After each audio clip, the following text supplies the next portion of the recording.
Trump just posted something genuinely reckless, and I think people are way too used to his style to fully register how insane this is. He basically told Iran that if the Strait of Hormuz is not reopened by Tuesday, the US could go after Iranian power plants and bridges.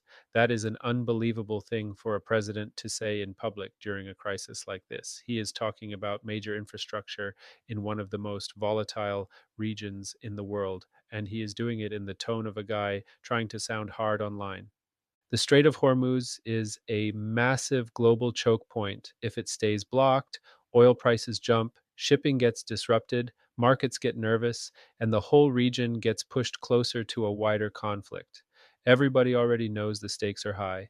Then Trump jumps in and starts throwing around threats like he is freelancing US foreign policy from his phone.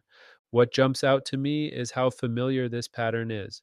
He takes a serious situation, turns the volume all the way up, and tries to dominate the conversation by sounding more extreme than anyone else. That is how he operates. He loves the image of being feared. He loves making other people react to him. He loves that performance of toughness. The problem is that this is not some cable news segment or campaign rally. When the president talks like this, other governments listen, military planners listen, markets listen, allies listen, Iran listens. A public threat with a deadline can box everyone in. Once you create that kind of spectacle, backing down gets harder, miscalculation gets easier, and the chance of escalation goes up. And look at what he chose to threaten: power plants and bridges. That is the kind of language that should make people stop cold.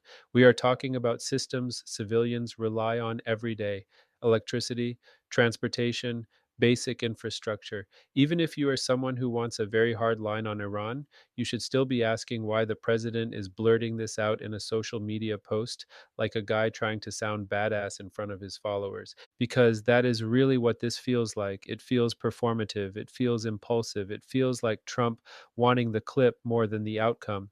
He knows his supporters will see this and think, finally, somebody strong. That reaction is part of the appeal for him. He is always selling an image: the strong man, the guy with no filter, the guy who says what nobody else will say. But there is a huge difference between sounding aggressive and actually being competent. Trump has always counted on people mixing those two things up. He talks like a bully, and a lot of people read that as leadership.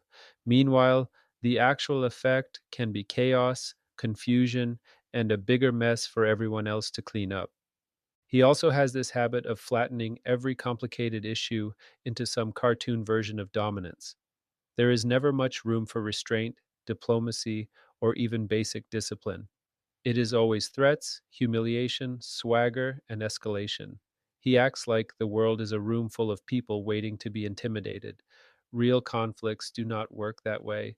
Sometimes people refuse to fold, sometimes they answer back, sometimes both sides end up trapped by their own rhetoric.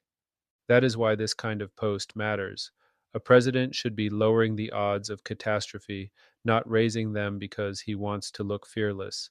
Trump always seems drawn to the most dramatic version of himself, even when the consequences are enormous. And then he ends the post with "Praise be to Allah," which makes the whole thing feel even more bizarre. It reads like he is still chasing shock value, even while talking about a situation that could spiral fast. That line does not make him sound clever, it makes the whole post sound even less serious in the worst possible way. So when I look at this, I do not see strategy first. I see ego first. I see performance first. I see a man who still thinks attention and intimidation are enough to carry him through any situation. That might work for branding, it might work on television. In a real international crisis, it is dangerous. And that is the part people should focus on. Trump wanted to sound dominant. He wanted to scare Iran. He wanted his audience to cheer. What came through to me was something else: a reckless president turning a high stakes geopolitical crisis into another stage for his personal act. When you are dealing with the Strait of Hormuz, rising oil prices, military tension, and the possibility of wider war, that kind of behavior is not edgy. It is the kind of stupidity that can push a bad situation into something much worse.